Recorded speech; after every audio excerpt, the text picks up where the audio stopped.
सदगुरु कबीर साहब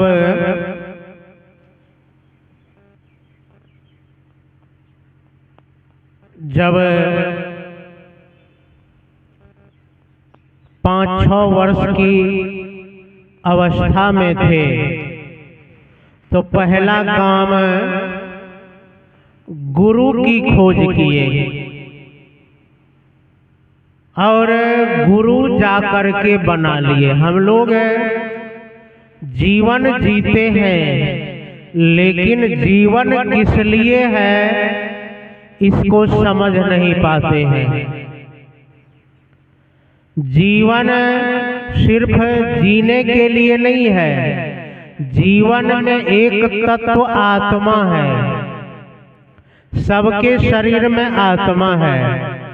अभी मोहन बाबू के माताजी के शरीर से आत्मा निकल गया तो शरीर को हम लोग जला दिए। आत्मा निकलने के बाद जब शरीर में आत्मा रहता है तब उसको जीवन कहा जाता है। शरीर से जब आत्मा निकल जाता है तब क्या कहते हैं, मृत्यु हो गया। शरीर में जब आत्मा है तो वह आत्मा किस रूप में है, कैसा है, क्यों है शरीर में, शरीर में किस लिए आया है, इस पर हम लोग नहीं विचारते। लेकिन हम लोग क्या करते हैं, खाने में, पीने में, सोने में, धन कमाने में समय को यूं ही बिता देते हैं। देखिए पशु पक्षी भी जो है कमाते हैं, खाते हैं, बच्चे को लालन पालन करते हैं, भयभीत होते हैं, अंत में मर जाते हैं।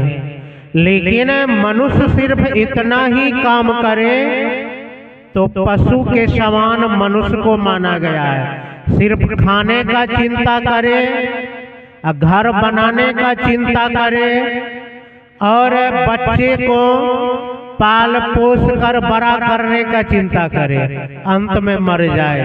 इतना काम सिर्फ मनुष्य सोच रहा है तो कबीर साहब कहते हैं कि यह शरीर में जो आत्मा आया आपके शरीर में वह उदास लौट जाएगा। इसलिए सबको चाहिए आत्मज्ञान प्राप्त करना। एक बार नारद मुनि जा रहे थे आकाश मार्ग से और आकाश मार्ग से जब जा रहे थे तो भगवान शिव को देखा कि कैलाश पर्वत पर ध्यान कर रहे हैं। आप लोग जानते हैं कि भगवान के समय में भी भगवान कहा जाता है आकाश मार्ग से जाते थे, मने कि जहां मन तहां पहुंच जाते थे। अभी मनुष्य पहुंच जाता है, सही है कि नहीं? अभी देखिए हेलीकॉप्टर और जहाज बना लिया है, मनुष्य भी यहाँ से वहाँ उड़ करके चला जाता है। उस समय में नारद मुनि या भगवान शिव भी कहीं से कहीं चले जाते थे। तो नारद मुनि देखा कि भगवान शिव कैलाश पर्वत पर ध्यान कर रहे हैं। उनके मन में भाव जगता है, नारद मुनि के मन में, कि भगवान शिव ध्यान क्यों करते हैं, कारण क्या है ध्यान करने का। अब भगवान होकर के ध्यान कर रहे हैं, आखिर कारण क्या है, हम पूछते हैं आज जाकर के कि ध्यान करने का कारण क्या है, ध्यान क्यों कर रहे हैं आप, भगवान खुद ही है तो भगवान होकर के ध्यान क्यों कर रहे हैं। नारद मुनि जाते हैं भगवान शिव के, लेकिन भगवान शिव ध्यान में थे। अब ध्यान में कहाँ पहुँचते हैं, कहाँ पहुँचते हैं? ध्यान में आत्मा तल पर पहुँचते हैं। जो आत्मा से हम लोग बाहर के जगत को देखते हैं, ध्यान में हर मनुष्य अपने आत्मा में मौन हो जाते हैं, लीन हो जाते हैं। तो भगवान शिव आत्मलीन थे। नारद मुनि आते हैं, बैठ जाते हैं, मन में सोचते हैं कि भगवान है, जगाए ध्यान से कि नहीं जगाए, कहीं ध्यान से जगा दिए हो सकता है गुस्सा हो जाए। है ध्यान में कोई बैठे हैं, उनको विघ्न बाधा नहीं करना चाहिए। तो 1 घंटा बैठे नारद मुनि, बैठ करके 1 घंटा बाद भगवान शिव ध्यान खोलते हैं, ध्यान से बाहर आते हैं और नारद मुनि पूछते हैं, प्रणाम करते हैं, पहले दंडवत करते हैं। जब नारद मुनि भगवान शिव को प्रणाम करते हैं तो भगवान शिव भी नारद मुनि को प्रणाम करते हैं। प्रणाम प्रणाम, क्योंकि देखिए प्रणाम कहीं भी किया जाता है तो पहले जो झुकते हैं बाद में गुरु भी झुकते हैं। पहले शिष्य को झुकना पड़ता है, अब बाद में गुरु भी झुकते हैं, बाद में भी गुरु भी करते हैं प्रणाम। मने जो आप हैं वही हम हैं, इसलिए कहीं भी प्रणाम करिए तो घुमा करके आप भी प्रणाम करिए, क्योंकि सब में वही आत्मा है, सब में वही परमात्मा है।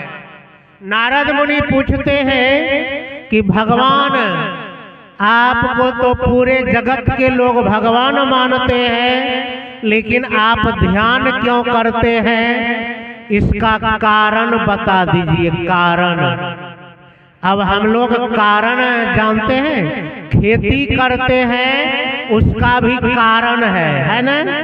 खेती करते हैं क्यों?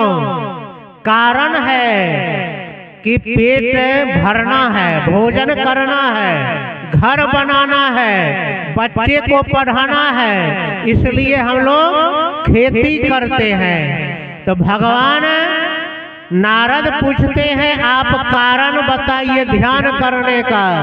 भगवान शिव कहते हैं, देखो ध्यान करने का कारण पूछते हो तो मैं बताता हूँ, लेकिन आज तक कोई नहीं पूछा कि ध्यान क्यों करते हैं। आज तुम ही पहला व्यक्ति है जो तुम कारण पूछा है। भगवान शिव कहते हैं, देखो शरीर में जो यह आत्मा है, यह जन्म मरण के दुख से परेशान है। कौन सा दुख है? दुनिया में सबसे बड़ा भारी दुख क्या है? कहा जाता है जन्म लेना और मर जाना सबसे बड़ा भारी दुख माना गया है, क्योंकि आपको शरीर मिला है तो शरीर में रोग लगता है, और रोग से पीड़ित कौन होता है? शरीर की आत्मा। बताइए, रोग से पीड़ित कौन होता है? शरीर की आत्मा। नहीं, शरीर रोग से पीड़ित नहीं होता है, आत्मा पीड़ित होता है। जैसे आपके पेट में दर्द हो गया तो दर्द कहाँ है वह आत्मा खोज करके पीड़ित होता है। या हमारे पेट में दर्द है, या कान में दर्द है, या ठौना में दर्द है, आत्मा वहाँ के दर्द को अनुभव करता है, अनुभव करके तब आत्मा पीड़ित होता है। शरीर पीड़ित नहीं होता है, आत्मा पीड़ित होता है। और एक बात ये याद रखने योग्य है, आत्मा जब गहरी नींद में जाता है, पेट दर्द है याद रहता है, रहता है नहीं। आंख दर्द है याद नहीं रहेगा, कान दर्द है याद नहीं रहेगा, चाहे शरीर में कितना ही दर्द हो, यदि आत्मा गहरी नींद में चला जाता है वहां पर दर्द सब भूल जाते हैं। सही बात है कि नहीं है? सही है ना? पैर कट गया है और नींद में चले गए, दर्द मालूम होता है? नहीं ना होता है। तो आत्मा क्या करता है? गहरी नींद में अपनी चेतना को हटा करके अपने आप में सिमेट लेता है, तब वहां पर शरीर का दुख दर्द मालूम नहीं होता है। अपनी चेतना को मस्तिष्क से हटा करके अपने आप में समेट लेता है। इसको कहा जाता है कछुआ ध्यान। क्या ध्यान? कछुआ ध्यान। जैसे कछुआ जाता है, जाते जाते देखता है कि अब आहट आने वाला है, संकट आने वाला है, तो अपना सारे अंग को समेट लेता है, तो क्या होता है? उसका जान बच जाता है। इसको कछुआ ध्यान कहा जाता है कि जब गहरी नींद में आत्मा जाता है तो अपनी चेतना को समेट करके मस्तिष्क से हटा करके अपने आप में पहुंच जाता है, और वहां पहुंचने पर दुख दर्द मालूम नहीं होता है शरीर का। इसलिए भगवान शिव नारद मुनि को कह रहे हैं कि देखो, ध्यान मैं इसलिए करता हूं कि यह शरीर में जो आत्मा है इसको दोबारा जन्म मरण का चक्कर नहीं लगे, दोबारा शरीर नहीं मिले। यदि दोबारा शरीर मिल जाएगा, पता नहीं आत्मा शरीर से निकलेगा तो आप जैसा कर्म किए रहेंगे वैसा शरीर मिल जाएगा। आप यहाँ पर जिस तरह का कर्म करेंगे उस तरह का वहां शरीर है तैयार, वहां मिलेगा। आप गुस्सा में रहते हैं तो आपका शरीर गेहवन सांप में जाएगा, आत्मा वहां शरीर मिल जाएगा जो क्रोधी स्वभाव का जीव होता है। आप यदि ज्यादा शांत भाव में रहते हैं तब कछुआ बनना पड़ेगा, लेकिन बनना पड़ेगा। भगवान शिव कहते हैं कि मैं ध्यान इसलिए करता हूं कि शरीर से आत्मा जो निकले वह कहीं जाए नहीं, कहीं भटके नहीं, कहीं आसक्त नहीं हो, और वह आत्मा को मोक्ष मिल जाए, छुटकारा मिल जाए, शांति मिल जाए। इसलिए मैं ध्यान करता हूँ। भगवान शिव ने नारद मुनि को कहा। अब नारद मुनि कहा, इसलिए आप ध्यान करते हैं? कहा हाँ। कहा इसलिए आप पूज्य हो गए दुनिया में, भगवान बन गए? कहा हाँ। ध्यान करने से ही मनुष्य भगवान होता है। अभी देखिए सदगुरु महाराज महर्षि में ही बाबा ध्यान किए। क्या किए? ध्यान किए। आज वह भी भगवान बन गए। बन गए कि नहीं बन गए? आज जगत के लोग उनको पूजा करने लग गए। अब भगवान महर्षि में ही परमहंस जी महाराज ध्यान क्यों किए? तो आत्म शांति के लिए, या शरीर में जो आत्मा है इसको शांति मिल जाए, मोक्ष मिल जाए, इसलिए सबको ध्यान करना चाहिए। कबीर साहब कहते हैं, आए हैं सो जाएंगे, राजा रंग फकीर, एक सिंहासन चढ़ी चले, एक बंधे जात जंजीर। अब कबीर साहब जाने का दो रास्ता बताए हैं। एक है जंजीर में बंद करके जाना होगा, एक है सिंहासन पर चढ़ करके जाना होगा। अब आप लोग अपने जीवन में झांकिए कि हमारा जीवन जंजीर में बांधा हुआ है या हम सिंहासन पर चढ़ करके जाएंगे। यदि आप बंधन में है, बंधन कितने प्रकार के होते हैं? बंधन है दो प्रकार के, एक मोटी माया, एक झीनी माया। मोटी माया हो गया बाहर के घर परिवार का बंधन, और झीनी माया क्या हुआ? बाहर का बंधन नहीं, अदृश्य बंधन जो दिखाई नहीं देता है, उसको झीनी माया कहा जाता है। जैसे खैनी खाते हैं, खैनी खाते हैं, हम लोग खैनी से बंधे हैं, रस्सी दिखाई नहीं पड़ता है लेकिन बंधन है ना? खैनी से बंधे हुए हैं, वह खैनी को छोड़ नहीं सकते हैं क्योंकि वह इतना झीनी रस्सी है कि वह दिखाई नहीं पड़ता है। सोचते भी होंगे कि माला दिखा तो अब मैं ले लिया हूँ, अब खैनी छोड़ देंगे, छूटता नहीं है। क्यों नहीं छूटता है? वो झीनी माया है, वह दिखाई नहीं पड़ता है लेकिन बंधन है ना? तो माया दो प्रकार का, एक मोटी माया, झीनी माया। कितने व्यक्ति शराब में बंधे हुए हैं, सोचते हैं शराब छोड़ देंगे, गलत चीज है लेकिन छूटता नहीं है क्योंकि वह बंधन है। ऐसा बंधन है कि आप चाहते हुए भी छोड़ नहीं पाते हैं।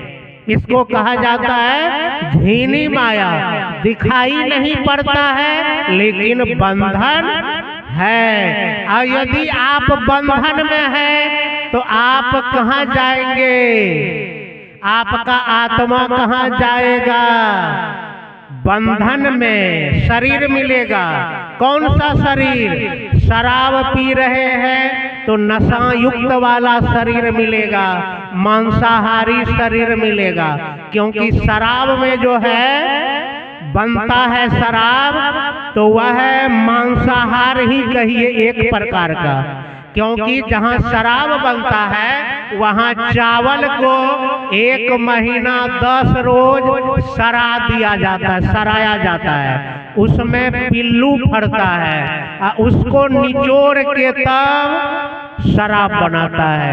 सब लोग जानते हैं कि शराब कैसे बनाया जाता है, कि अन्न को भी सरा करके, और महंगा शराब बनता है जो 1500 रुपया में बोतल मिलता है, वह अंगूर को सरा करके बनाता है। अंगूर को 10 रोज 15 रोज सरा देता है तब बनाता है, तब डॉक्टर कहेगा ये तो अंगूर का जूस है। लेकिन सरा हुआ अंगूर कोई डॉक्टर खाएगा?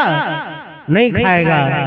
लेकिन वही सेब को सरा के, अंगूर को सरा करके 15 रोज 20 रोज 1 महीना जब सड़ जाता है अंगूर, जब उसमें कीड़ा फर जाता है, सबको निचोड़ करके तब महंगा वाला शराब बनता है। तब कहता है ये हो गया स्पेशल शराब। वो भी क्या हुआ? मांसाहार ही हो गया।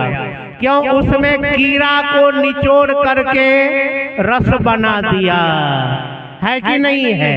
हम लोग घर में चावल बनाते हैं, 1 रोज में खराब हो जाता है, 2 रोज में खराब होता है कि नहीं होता है? शराब बनता है 5 रोज 10 रोज चावल को रखता है तो क्या उसमें कीड़ा नहीं फरता है? इसलिए कबीर साहब कहते हैं कि जाने का 2 रास्ता है। एक है सिंहासन पर चढ़ करके जाना। सिंहासन पर चढ़ करके कौन जाता है? जो माला दीक्षा लिए हैं, जो गुरु मंत्र का जाप करते हैं, जो भजन सत्संग करते हैं, जो यह जानते हैं कि मैं आत्मा हूँ, मैं शरीर नहीं हूँ। शरीर को अलग समझते हैं, आत्मा को अलग समझते हैं। देखिए जैसे हमारे मोहन बाबू का ये घर है, सही है कि नहीं है? और मोहन बाबू अलग है और घर अलग है, सही है कि नहीं है? मोहन